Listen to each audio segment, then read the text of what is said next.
আলহামদুলিল্লাহ। আল্লাহ পাক তীব্র শৈত্য প্রবাহ কিছুটা আল্লাহ তাআলা হালকা করেছেন। টানা এক সপ্তাহ এই শৈত্য প্রবাহ ছিল। দেশের অনেক প্রবীণ সিটিজেন এই তীব্র শীতের কারণে কষ্ট পেয়ে তারা দুনিয়া থেকে চিরবিদায় নিয়েছেন। আল্লাহ পাক শীত এবং গরম দুইটাই তার নিয়ামত। আমরা কামনা করি আল্লাহ পাক যেন আমাদেরকে এমন ভাবে তার নিয়ামত না দেন যা আমরা সইতে পারি না। আল্লাহ পাক যেন আমাদেরকে সবার ক্ষমতা দিয়েই যেন তার নিয়ামত দান করেন। সকলেই বলি আমিন। সুপ্রিয় উপস্থিতি, নতুন একটি বর্ষ শুরু হলো। আমরা যারা গার্জিয়ান তারা নানা বিষয়ে আমরা উদ্বিগ্ন। আমার সন্তানকে কোন প্রতিষ্ঠানে ভর্তি করব, বা আমার সন্তান আগামী একটা বছর কিভাবে কাটাবে, ইত্যাদি ইত্যাদি নানা বিষয় নিয়ে আমরা যারা অভিভাবক, আমরা যারা গার্জিয়ান, আমরা উদ্বিগ্ন। নতুন এই বৎসরটি সবার জন্য কল্যাণ বয়ে আনুক, আমরা এই দোয়াই করি। সকলেই বলি আমিন। সুপ্রিয় উপস্থিতি, আমরা আজকে নতুন একটা বিষয় আলোচনা শুনব।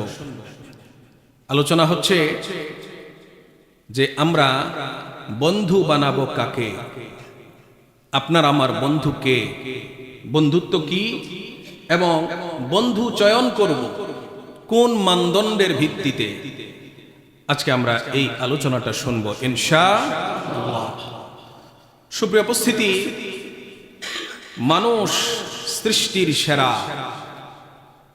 আল্লাহ পাক মানুষকে একটি সুপরিকল্পনা এর মধ্য দিয়ে এবং বিশেষ একটি মহৎ লক্ষ্য উদ্দেশ্যকে সামনে রেখে আল্লাহ তাআলা মানুষকে সৃষ্টি করেছেন এবং মানুষকে এই পৃথিবী নামক এই গ্রহে মানুষকে বসবাসের জন্য আল্লাহ তাআলা পাঠিয়েছেন।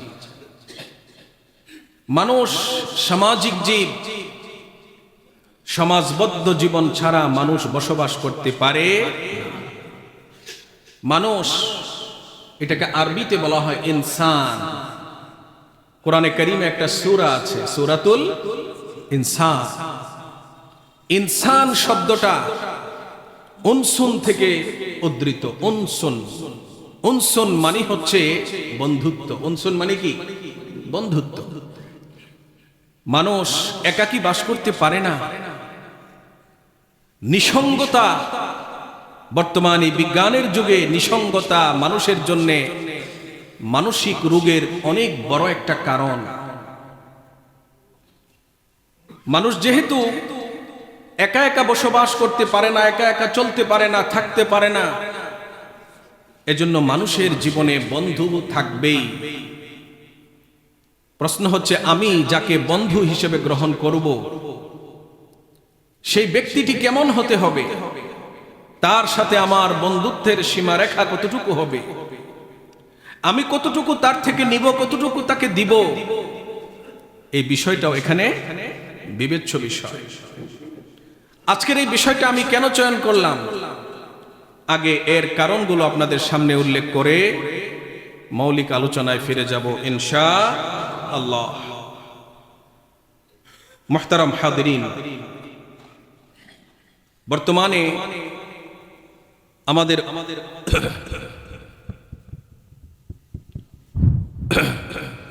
মুহতারাম হাদিরিন, বর্তমানে আমাদের অভিভাবক মহল তাদের সন্তানদের বন্ধু নির্বাচন নিয়ে খুবই উদ্বিগ্ন, দুশ্চিন্তাগ্রস্ত। ঠিক না? তার কারণ কি? আপনার আমার সন্তান কোনো হাঁস মুরগির বাচ্চা নয় যে আমি তাকে আমার ইচ্ছে মতো খোয়ারে আমি বন্দী করে রাখবো। সম্ভব? তারও একটা ব্যক্তি স্বাধীনতা আছে। তো দেখা যাচ্ছে পড়াশোনা, প্রাইভেট কোচিং প্রতিষ্ঠানে ক্লাস অবসর সময় খেলাধুলা ইত্যাদি নিয়ে আমাদের সন্তানেরা অধিকাংশ সময়ই তারা ঘরের বাইরে কাটায়, ঠিক কিনা ভাই? আবার দেখা যায় আমাদের সন্তানেরা উচ্চ শিক্ষা বা ভালো প্রতিষ্ঠানে ভর্তি হওয়ার জন্য অল্প বয়সেই তারা হোস্টেলে অথবা মেসে থাকতে তারা বাধ্য হয়। নাম্বার 4 হচ্ছে আমরা যারা কর্মব্যস্ত পিতামাতারা তাদের সন্তানদেরকে যে পরিমাণ সময় দেওয়া দরকার সেই পরিমাণ সময় কিন্তু আমরা দিতে পারছি। মিথ্যা বললাম মনে হয়? তাহলে এটা আওয়াজ করে বলেন ঠিক কিনা? আমরা কিন্তু দিতে পারছি না। সন্তানকে আমরা একটা প্রতিষ্ঠানে দিয়েই আমরা কিন্তু মনে করছি প্রতিষ্ঠান আমার সন্তানকে মানুষ বানিয়ে আমার কাছে ফিরিয়ে দিবে। তো আমরা কর্মব্যস্ততার কারণে আমাদের সন্তানদের সাথে আমাদের যতটুকু সম্পর্ক গড়ে ওঠা উচিত ছিল সেটুকু সময় আমরা তাদেরকে দিতে পারছি না। আমাদের মধ্যে এমনও মানুষ আছে যার কাছে প্রতি 5 মিনিটে একটা করে কল আসে। মিথ্যা বললাম মনে হয়? আছে না? এরকম আছে, প্রতি 5 মিনিটে তার কাছে একটা বা দুইটা কল আসেই। সুপ্রিয় উপস্থিতি, এ সকল কারণে ছেলেমেয়েরা পরিবারের বাইরে অন্য কাউকে বন্ধু বানাতে তারা বা বন্ধু বেছে নিতে তারা বাধ্য এবং নিচ্ছে। নাম্বার 5 হচ্ছে বর্তমান আধুনিক যুগ, এটা বিজ্ঞান এবং টেকনোলজির যুগ, ইন্টারনেটের যুগ। এই যুগে সোশ্যাল মিডিয়া তথা সামাজিক যোগাযোগ মাধ্যম এবং প্রযুক্তির অবাধ লাগামহীন যে ব্যবহার, এই ব্যবহারের ফলে আমাদের ছেলেমেয়েরা শুধু দেশের ভিতরে নয়, দেশের গণ্ডি পেরিয়ে দেশের বাইরের মানুষদের সাথেও তারা বন্ধুত্ব গড়ে তুলেছে এবং তারা অনলাইনের মাধ্যমে টাইম পাস করছে। কথা ঠিক কিনা? নাম্বার 6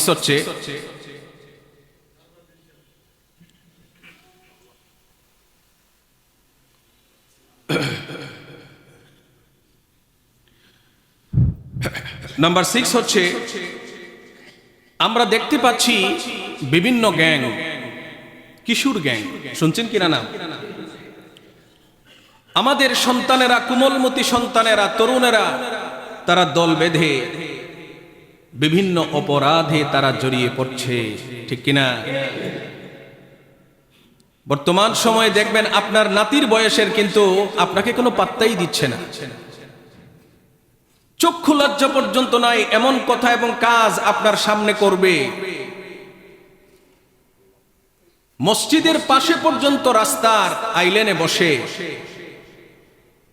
কপুতি বসে আছে, পাশ দিয়ে কত মুরব্বী যাচ্ছে তার দাদার বয়সের, নানার বয়সের, বাবার বয়সের, কিন্তু কোনো ভ্রুক্ষেপ। মিথ্যা মনে হয়? সত্য না মিথ্যা? এরপর দেখা যাচ্ছে বিভিন্ন পাড়া মহল্লায় গ্যাং পার্টি করে আমাদের বিভ্রান্ত তরুণেরা, সকলেই না, বিভ্রান্ত তরুণেরা তারা ইপটেজিং, এমনকি ধর্ষণের মতো ঘৃণিত কাজ, ছিনতাই, চুরি ডাকাতি, মাদক সেবন ইত্যাদি মারাত্মক অপরাধে আমাদের তরুণেরা জড়িয়ে পড়ছে, ঠিক কিনা ভাই? আপনারা মনে হয় বেশি ভালো মনে করতেছেন না আলোচনা, নাকি? খুব জীবন ঘনিষ্ঠ একটি বিষয় আমি আপনাদের সামনে তুলে ধরছি, কারণ নতুন একটা বৎসর শুরু হচ্ছে, অভিভাবকদেরকে একটা ধারণা দেওয়া দরকার। সুপ্রিয় উপস্থিতি, এই হচ্ছে আমাদের বর্তমান সমাজের অবস্থা, আমাদের সন্তানদের অবস্থা, আমাদের তরুণীদের অবস্থা। এটা কখনোই কোনো বিবেকবান, বুদ্ধিমান, ইসলামপন্থী কোনো গার্জিয়ানের পক্ষে এটা সুখকর নয়, ঠিক কিনা ভাই? তাহলে আমি আমার জীবনে যেহেতু আমি একা চলতে পারবো না, আমি যেহেতু একটা সামাজিক জীব, তাহলে আমি বন্ধু বেছেই নেব। তো প্রশ্ন হচ্ছে, মান হুয়া সাদিকুল আমসাল, আমার জীবনের একজন আদর্শ বন্ধু কে? এই জগৎ সংসারে দু একজন বন্ধু নাই এমন মানুষ খুঁজে পাওয়া যাবে? কি বলেন, যাবে? যাবে না, আছে, কম এবং বেশি। একজন ভালো বন্ধু অনেক সময় আপনজনের চেয়েও বেশি আপন হয়, হয় কিনা ভাই? দেখা যায় আপনজনদের খবর নাই, কিন্তু বন্ধু আপনাকে ছায়ার মতো সঙ্গ দিচ্ছে। এরকম বন্ধু আছে না নাই? আচ্ছা, তাহলে এখন প্রশ্ন হচ্ছে যে তাহলে দুই ব্যক্তির মধ্যে বা একাধিক ব্যক্তির মধ্যে যে একটা মধুর সম্পর্ক গড়ে ওঠে, যাকে আমরা বলি বন্ধুত্ব, আরবিতে বলে সাদাকা, ইংরেজিতে বলে ফ্রেন্ডশিপ। এটা কি? এই ফ্রেন্ডশিপটা কি? বন্ধু মানে একজন মানুষের সাথে আরেকজন মানুষের দৈনন্দিন কাজ, প্রতিদিনের তার কাজ, পারস্পরিক সহযোগিতা, মনের ভাবের আদান প্রদান বা মনের ভাব প্রকাশ, বিপদাপদে এগিয়ে আসা, আনন্দের সময় কাছে ডাকা, সর্বোপরি এক কথায় ভালো কাজে সহযোগিতা এবং অন্যায় অসৎ কাজ থেকে বিরত রাখার প্রচেষ্টার যে প্রচেষ্টা, সেই প্রচেষ্টার নামই হচ্ছে বন্ধুত্ব, সাদাকা বা ফ্রেন্ডশিপ। বিষয়টা ক্লিয়ার? এরপর আমরা এখন দেখব এই বন্ধুত্ব নিয়ে মহামনীষীরা কে কি বলেছে। বন্ধুত্ব লাগবেই, এটা আছেই। কে কি বলেছে? আসুন আমরা একটু প্রাচীন কাল থেকে শুরু করি। দার্শনিক এবং রাষ্ট্রবিজ্ঞানী অ্যারিস্টটল, নাম শুনছেন না? তাকে আরবিতে বলা হয় আরিস্টোটলিস। অ্যারিস্টটল কি বলেছেন? অ্যারিস্টটল বলেছেন, মনোযোগ দিয়ে শোনেন, অ্যারিস্টটল বলেছেন বন্ধুত্ব হলো, ফ্রেন্ডশিপ হলো বিশ্বাসের নাম। কিসের নাম বলেন তো? একজন যদি আরেকজনকে বিশ্বাস না করে বন্ধুত্ব হবে? তাহলে বন্ধুত্ব হলো দুজনের বিশ্বাস। দুই দেহে একটা মন, দেহ দুইটা কিন্তু মন কয়টা? একটা। কত সুন্দর কথা। এরপর আসুন আমরা দেখি, আরো অনেকে অনেক কথা বলেছে। মুসলিম দার্শনিক হুজ্জাতুল ইসলাম আবু হামিদ ইমাম আল গজালি তিনি কি বলেছেন? তিনি বলেছেন যে একজন ইসলামিক স্কলার, বহু বড় একজন মুরব্বী আলেম, যার নাম হচ্ছে আলকামা আল আতারিদি, তিনি তার প্রিয় পুত্রকে মৃত্যুশয্যায় শায়িত অবস্থায় তিনি কয়েকটা মূল্যবান নসিহত করেছেন, যেটা আমরাও, আমাদেরও মুরব্বীরা অনেক সময় শেষ বয়সে সন্তানদেরকে, নাতিদেরকে কি করে মূল্যবান নসিহত করে যায়। এটা খুব মূল্যবান নসিহত হয়, ওই সময় কেউ খামখেয়ালি করে না। তো মৃত্যুশয্যায় শায়িত অবস্থায় আলকামা আতারিদি তিনি তার প্রিয় পুত্রকে নসিহত করতে গিয়ে কয়েকটা মূল্যবান, মুক্তার চেয়েও দামি, হীরার চেয়েও দামি কয়েকটা মূল্যবান কথা বলেছেন। কি বলেছেন? নাম্বার 1, তিনি বলেছেন, ইদা আরাদতা সুহবাতা ইনসানিন ফাসহাব মান ইদা মাদাদতা ইয়াদাকাল খায়রি মাদ্দাহা। এক নম্বর কথা আলকামা তার পুত্রকে বলছেন, হে আমার প্রিয় বৎস, তুমি যদি কাউকে তোমার জীবন সঙ্গী বানাতে চাও, কারো সঙ্গে তুমি যদি বন্ধুত্ব গড়ে তুলতে চাও, তাহলে কেমন মানুষ তুমি চয়ন করবে? ফাসহাব, এমন মানুষ যে তুমি যদি কোনো ভালো কাজের উদ্যোগ গ্রহণ করো, তাহলে সে তোমাকে সেই কাজে সহযোগিতা করবে। সুবহানাল্লাহ বলেন। এরকম না যে আপনাকে পিছনে জামা টেনে দিল, এই না না না এই কাজ করিস না। ভালো কাজ করলে আপনাকে সহযোগিতা করবে, পরামর্শ দিবে। নাম্বার 1। নাম্বার 2 হচ্ছে ওয়া ইন রাআ মিনকা হাসানাতান আদ্দাহা, এমন ব্যক্তিকে তুমি বন্ধু বানাবে, সে যদি তোমার মধ্যে কোনো ভালো গুণ দেখে তাহলে সেই গুণটাকে সে নিজের জন্য আপন করবে। সুবহানাল্লাহ বলবেন না? সুবহানাল্লাহ। আপনার বন্ধু আপনার মধ্যে একটা ভালো গুণ দেখেছে, এটাকে সে গ্রহণ করবে, নিজের জন্য সেটাকে আপন করবে। নাম্বার 2 হচ্ছে ওয়া ইন রাআ সাইআতান সাদ্দাহা, আপনার মধ্যে আপনার বন্ধু যদি কোনো খারাপ অভ্যাস, খারাপ গুণ যদি দেখে তাহলে এটা পরিহার করার জন্য চেষ্টা করবে, প্রতিবাদ করবে, বন্ধু তুমি এটা করতে পারো, তুমি এটা করলে আমি তোমার সাথে নাই। ঠিক কিনা? তাহলে এটা গেল 2 নম্বর কথা। তিনি তৃতীয় যে উপদেশ দিয়েছেন, তিনি বলেছেন ওয়া ইদা কুলতা সাদ্দাকা কাওলাক, তুমি কেমন মানুষকে বন্ধু বানাবে? তুমি যদি যৌক্তিক কথা বলো, সত্য কথা বলো, তাহলে তোমার বন্ধু তোমার কথায় সাড়া দিবে। সুবহানাল্লাহ বলেন না, অন্ধভাবে তোমাকে অনুসরণ করবে না। তুমি যদি যৌক্তিক এবং সত্যি কথা বলো, সেই বন্ধু তোমাকে সাড়া দিবে, তোমার সেই কথাকে সত্যায়িত করবে যে বন্ধু তুমি ঠিক বলেছো, এটাই ঠিক। এটা নিজের বিরুদ্ধে গেল, নিজের দলের বিরুদ্ধে গেল, নিজের সমাজের বিরুদ্ধে গেল, পরিবারের বিরুদ্ধে গেল। 4 নম্বরে যে মূল্যবান কথা তিনি বলেছেন, তিনি বলেছেন ওয়া ইন হাওয়ালতা আমরান আমাদ্দাকা, তুমি যদি কোনো কাজ করার, তুমি যদি পদক্ষেপ নাও যে এই কাজটা আমি করব, কিন্তু এই কাজটা করার মতো যথাযথ উপাদান আমার কাছে নাই, আমাদ্দাকা, তোমারই বন্ধু তোমার কাছে সাহায্যের হাত বাড়িয়ে দিবে। সুবহানাল্লাহ বলেন।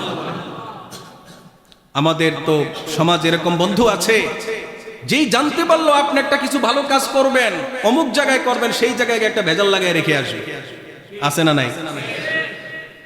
প্রিয় ভাইয়েরা আমার, 5 নম্বরে তিনি যে নসিহত করেছেন তা হলো ওয়া ইন তানাযাতুমা ফি শাইইন আথারাক, দুইজন বন্ধুর মধ্যে প্রতিযোগিতা হবে, এটাই স্বাভাবিক, হবেই। যদি তোমার এবং তোমার বন্ধুর মধ্যে কোনো বিষয়ে প্রতিযোগিতা হয়, তাহলে এরকম করবে না যে তো পরীক্ষায় পাশ করে যাবে, তার বইগুলো জ্বালায় দেয়, নোটটা পুকুরে ফেলে দেয়। আছে না এরকম? না, সে তোমাকে প্রাধান্য দিবে। ফলাফল আল্লাহর কাছে। ফলাফল কার কাছে? আল্লাহ তাআলার কাছে। ওয়া ইন তানাযাতুমা ফি শাইইন আথারাকা, তাহলে একজন মুসলিম দার্শনিক তিনি কেমন মানুষকে তোমার বন্ধু হিসেবে তুমি গ্রহণ করবে, কি কি গুণ তার মধ্যে থাকা প্রয়োজন, এটা তিনি বলেছেন। আমরা যদি আমাদের বিশ্বনবীর হাতে গড়া সাহাবায়ে কেরাম, যাদেরকে রাসূল করিম সাল্লাল্লাহু আলাইহি ওয়াসাল্লাম, যাদের অনেককেই জীবদ্দশায় ব্যক্তিটা দুনিয়াতে আসে, হাঁটতেছে, বাজার করে, ঘর সংসার করে, ইবাদত বন্দেগী করে, রাসূল বলছেন তুমি জান্নাতি, তুমি, আছে না এরকম? রাসূল করিম সাল্লাল্লাহু আলাইহি ওয়াসাল্লামের আপন চাচাতো ভাই, বালকদের মধ্যে, অল্প বয়স্ক পুরুষদের মধ্যে যিনি সবার আগে ইসলাম ধর্ম গ্রহণ করেছেন, রাসূলের কলিজার টুকরা, জান্নাতের রমণীদের সর্দারিনী ফাতেমা রাদিয়াল্লাহু তাআলা আনহার জীবন সঙ্গী, নামটা বলেন তো কে? আলী রাদিয়াল্লাহু তাআলা আনহু। তিনি খুব বিদ্বান ব্যক্তি ছিলেন। আল্লাহর নবী তার সম্পর্কে বলেছেন, আমি নবী মুহাম্মদ সাল্লাল্লাহু আলাইহি ওয়াসাল্লাম, আমি জ্ঞানের শহর, জ্ঞানের নগরী। প্রত্যেকটা নগরীর ফটক থাকে, থাকে কিনা ভাই? চিটাগাং শহরের একটা ফটক আছে না, কি বলে? City gate. রাসূল বলছেন, আমি যদি কোনো জ্ঞান বিজ্ঞানের নগরী হই, তাহলে সেই নগরীর ফটক হচ্ছে আলী কাররামাল্লাহু ওয়াজহা। সবাই বলেন রাদিয়াল্লাহু তাআলা আনহু। তিনি একটা মূল্যবান কথা বলেছেন। তিনি বলেছেন, তোমার বন্ধু কে জানো? আলী রাদিয়াল্লাহু তাআলা আনহু বলেন, ইন্না আখাকাল হাক্কা মান কানা মাআকা ওয়া মান ইয়াদুররু নাফসাহু লিয়ানফাআক। তোমার সত্য সত্য বন্ধু, তোমার সত্য সত্য ভাই এবং বন্ধু ওই ব্যক্তি, মান কানা মাআক, যে তোমাকে সুখে এবং দুঃখে তোমার সঙ্গ দিবে। সুবহানাল্লাহ। এমনকি কখনো কখনো এমন হবে সে তোমাকে উপকার করার জন্য নিজের ক্ষতি হলেও তোমাকে উপকৃত করবে। সুবহানাল্লাহ, সুবহানাল্লাহ। এমন বন্ধু পাওয়া এটা অনেক বড় পাওয়া, অনেক বড় অর্জন। প্রিয় বন্ধুগণ, আমরা বাংলায় বলে থাকি, সুদিনে বন্ধুর অভাব হয় না, দুর্দিনে প্রকৃত বন্ধুর পরিচয় পাওয়া যায়। ঠিক কিনা? সুদিনে বন্ধুর অভাব নাই। গ্রাম বাংলায় বলে, দানা সিটালে কাকের অভাব হয় না। ঠিক না ভাই? কিন্তু আপনার বন্ধুকে আপনি কিভাবে যাচাই করবেন সে আপনার প্রকৃত সত্য বন্ধু? কবি বলেন, মাহাক্কুল মাওয়াদ্দাতি ওয়াল ইখাই হালাতুশ শিদ্দাতি দুনার রাখাই।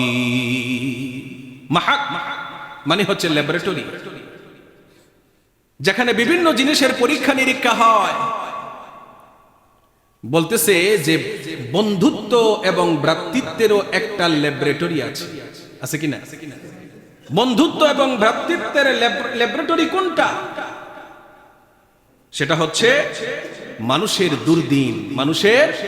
দুর্দিন, অভাব, অনটন, দুর্দিন।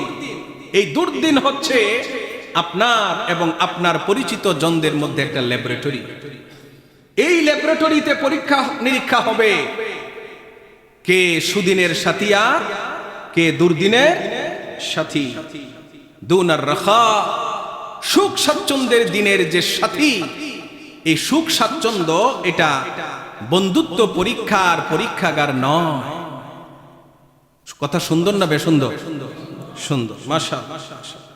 এবার আসুন আমরা দেখি এই কথাগুলো জানার পরে কোরআন কি বলে। একটু জিকির করেন, লা ইলাহা লা ইলাহা। একটু জোরে বলেন, লা ইলাহা লা ইলাহা ইল্লাল্লাহু মুহাম্মাদুর রাসূলুল্লাহ। একটু মনোযোগ দেন। এতক্ষণ আমরা কথা শুনলাম বন্ধুত্ব কি, বন্ধুকে, প্রকৃত বন্ধুকে, এবং বন্ধুত্ব সম্পর্কে বিভিন্ন মনীষীরা কে কি বলেছেন। এবার আসুন আমরা এমন এক গ্রন্থ থেকে বিষয়গুলোকে জানব যে গ্রন্থ দিয়ে কেউ কথা বললে সত্য কথা বলে, আর এই কিতাব দিয়ে কেউ শাসন কার্য পরিচালনা করলে ইনসাফ প্রতিষ্ঠা করে। এই কিতাবের নাম হচ্ছে মহাগ্রন্থ আল কোরআন। কিয়ামত পর্যন্ত এই কিতাব অপরিবর্তনীয় এবং মানব জাতির যাবতীয় সমস্যার সমাধান দিয়ে যাবে। সন্দেহ আছে? জোরে বলেন, আছে? থাকতে পারে? যদি কেউ বিন্দু মাত্র সন্দেহ করে ঈমান থাকবে, বেঈমান হয়ে মারা যাবে। আল্লাহ তাআলা কোরআনের জায়গায় জায়গায় বলেছেন, আমার কোরআনের উপরে বিশ্বাস স্থাপন করো। আমি কোরআন দিয়েছি ইনসাফ কায়েমের জন্য। এই কোরআন কি বলছে বন্ধুত্ব সম্পর্কে? সূরা মায়েদার 2 নম্বর আয়াত।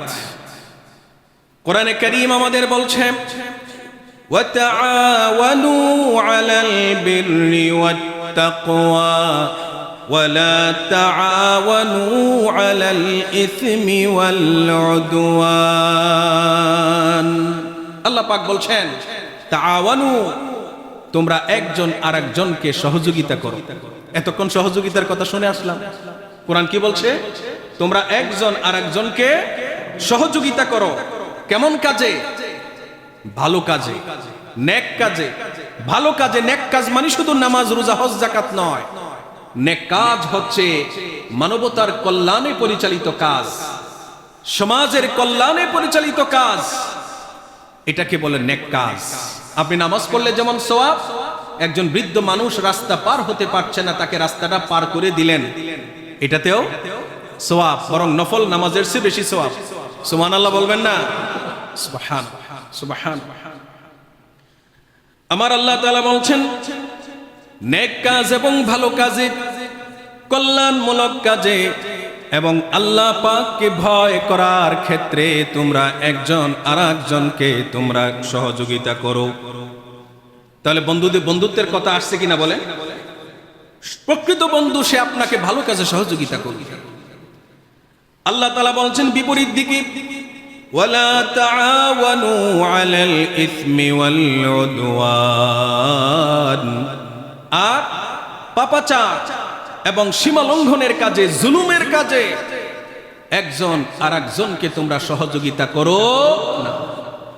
যে কাজটা অন্যায় সেই কাজের নির্দেশ আমার কোন নেতা, আমার কোন নেত্রী দিলেও আমি একজন আল্লাহর বান্দা হিসেবে, আশিকে রাসূলের দাবিদার হিসেবে আমার বিবেক আছে, বিবেকের জবাবদিহি করতে হবে কিয়ামতের ময়দানে।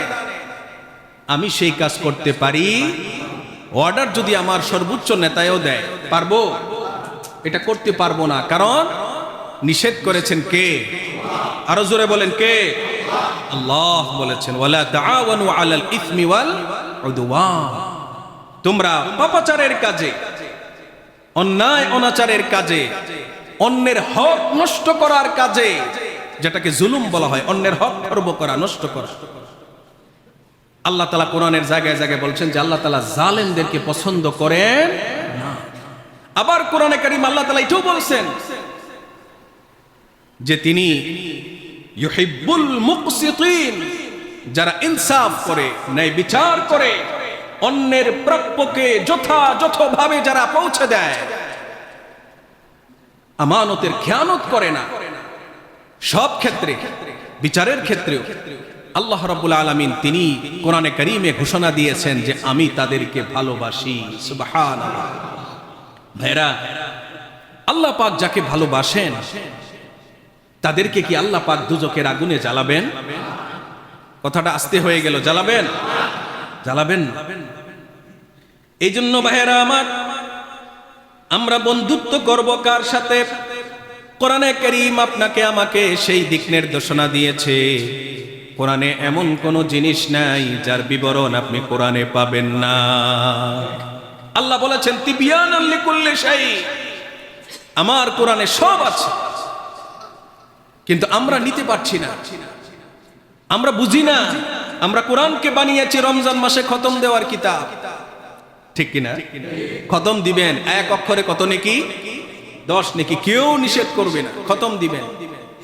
কিন্তু আল্লাহ পাকের পক্ষ থেকে গোটা সৃষ্টি জগতের প্রতি কোরআন হচ্ছে একটি ওপেন লেটার, একটি খোলা চিঠি।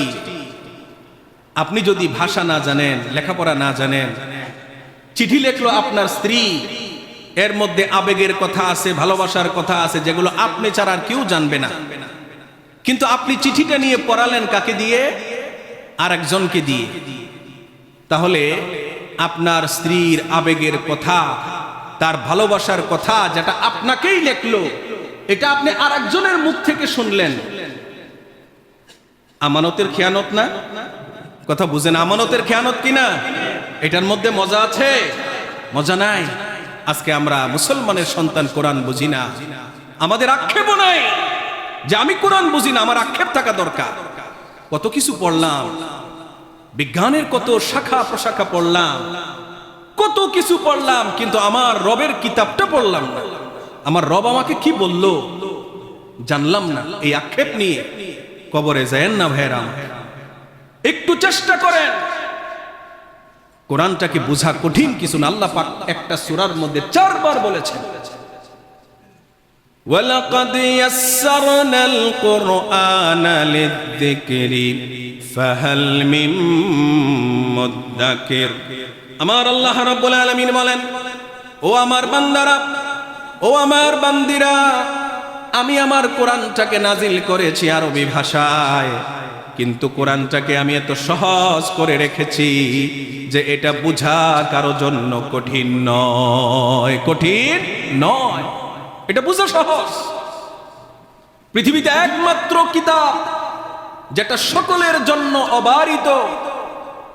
আপনি হিন্দু পণ্ডিতদের জিজ্ঞেস করে দেখেন, আমি কম্পারেটিভ রিলিজিয়ন পড়াই ইউনিভার্সিটিতে, জিজ্ঞেস করে দেখেন তাদেরকে, বেদ নামক তাদের যে সর্বোচ্চ ধর্মীয় কিতাব তাদের কাছে, এই বেদ পড়া তাদের নারীদের জন্য নিষিদ্ধ।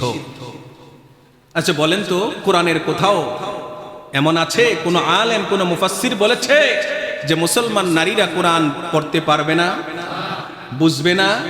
বলেন না। এই পৃথিবীতে কত ধর্মগ্রন্থ আছে। খ্রিস্টানদের কাছে আছে ইনজিল, ইহুদিদের কাছে আছে তাওরাত। দুইটাকে একত্রে বলা হয় হোলি বুক, পবিত্র কিতাব, আর তাওরাতকে বলা হয় ওল্ড টেস্টামেন্ট, আর ইনজিলকে বলা হয় নিউ টেস্টামেন্ট। আপনি সমগ্র পৃথিবী খুঁজে খুঁজে পেরেশান হয়ে যাবেন, কোন ধর্মগ্রন্থের আপনি একক কোন হাফেজ পাবেন না। বেদের কোন হাফেজ নাই, আছে? কোরআনের যেমন 30 পারার হাফেজ আছে, বেদের 4টা খণ্ড আছে। আপনি পুরা বেদের একজন কমপ্লিট হাফেজ আপনি পাবেন না। আপনি তাওরাত, জাবুর, ইনজিলের একজন হাফেজ খুঁজে পাবেন না। কিন্তু ওআইসির পরিসংখ্যান অনুযায়ী বর্তমান পৃথিবীতে 4 কোটির বেশি হাফেজে কোরআন আছে, যারা এক বৈঠকে অথবা দাঁড়িয়ে পুরা 30 পারা কোরআন আপনাকে শুনিয়ে দিবে, একটা ভুল হবে না। সুবহানাল্লাহ। ওআইসি এই জরিপ করেছে। হাফেজের সংখ্যা তো 4 কোটি না, আরো কোটি কোটি হাফেজ আছে। প্রিয় ভাইরা, এটা এমন এক জ্বলন্ত কিতাব, যে কিতাব কিয়ামত পর্যন্ত মানুষকে দিক নির্দেশনা দিবে, মানুষ কিভাবে চলবে তার ব্যক্তি জীবনে, তার পারিবারিক জীবনে, তার সামাজিক জীবনে, তার অর্থনৈতিক জীবনে, সাংস্কৃতিক এবং তার রাষ্ট্রীয় এবং আন্তর্জাতিক জীবনে সে কি নীতি মূলনীতি গ্রহণ করবে, কোরআনে কারীম সব স্পষ্ট করে দিয়েছে। সুবহানাল্লাহ বলবেন না? সেই কোরআনে কারীম আপনাকে বলছে আপনি বন্ধু হিসেবে গ্রহণ করবেন কাকে? আসুন সূরা তাওবার 119 নম্বর আয়াতের দিকে তাকাই। আল্লাহ পাক বলেন, ইয়া আইয়ুহাল্লাযীনা আমানুত্তাকুল্লাহ ওয়া কুনু মা'আস সাদিকিন। আল্লাহ পাক বলছেন, ইয়া আইয়ুহাল্লাযীনা আমানু, ওহে তোমরা যারা ঈমান এনেছো। আমরা কারা বলেন তো? ঈমানদার। আমরা কারা? এটাও বলতে পারেন না, আমরা কারা? আরো জোরে বলেন, আমরা কারা? ঈমানদার। এটা আমাদের পরিচয়। আমরা বাংলাদেশী, এর পরিচয়ের আগে আমরা কারা? আমরা মুসলমান। এটা আমাদের 1 নম্বর পরিচয়। অপ্রিয় ভাইয়েরা আমার, ওহে তোমরা যারা ঈমান এনেছো, আল্লাহ পাক মধুর কণ্ঠে ডাক দিয়ে বলছেন, তোমরা যারা ঈমান এনেছো শোনো, ইত্তাকুল্লাহ, জীবনের সকল ক্ষেত্রে আল্লাহকে ভয় করো। কাকে ভয় করব? আল্লাহর ভয় যদি আপনার আমার অন্তরে ঢুকে যায়, আপনাকে আমাকে ভালো পথে রাখার জন্য পুলিশ বিডিআরের প্রয়োজন কি বলেন আছে? কারণ আল্লাহর ভয় যদি আপনার আমার অন্তরে যদি না থাকে, তাহলে পুলিশ বিডিআর আপনাকে 24 ঘন্টা পাহারা দিবে না, আইন আপনাকে 24 ঘন্টা পাহারা দিবে না। যেখানে আইন থাকবে না সেখানেই অন্যায় শুরু হয়ে যাবে। কথা ঠিক কিনা? এজন্যই সর্বক্ষেত্রে তোমরা আল্লাহকে ভয় করো। আল্লাহর ভয় যদি কোনো মানুষের অন্তরে প্রবেশ করে, তাহলে সেই মানুষটা অন্যায় অনাচার করতে পারে। 2 নম্বর নির্দেশ হলো আল্লাহ পাক বলছেন এই আয়াতে, ওয়াকুনু মা'আস সাদিকিন, এবং তোমরা বন্ধুত্ব করো এমন মানুষদের সাথে যারা সত্যবাদী, যারা, জোরে বলেন, যারা সত্যবাদী। টাউট বাটপার চিটার এরা কি সত্যবাদী না মিথ্যাবাদী? মুনাফেক সত্যবাদী না মিথ্যাবাদী? মিথ্যাবাদী। তাহলে আপনি বন্ধুত্ব করবেন মুনাফেকের সাথে? জোরে বলেন, মুনাফেকের সাথে। টাউট চিটার বাটপার এদের সাথে বন্ধুত্ব করবেন না।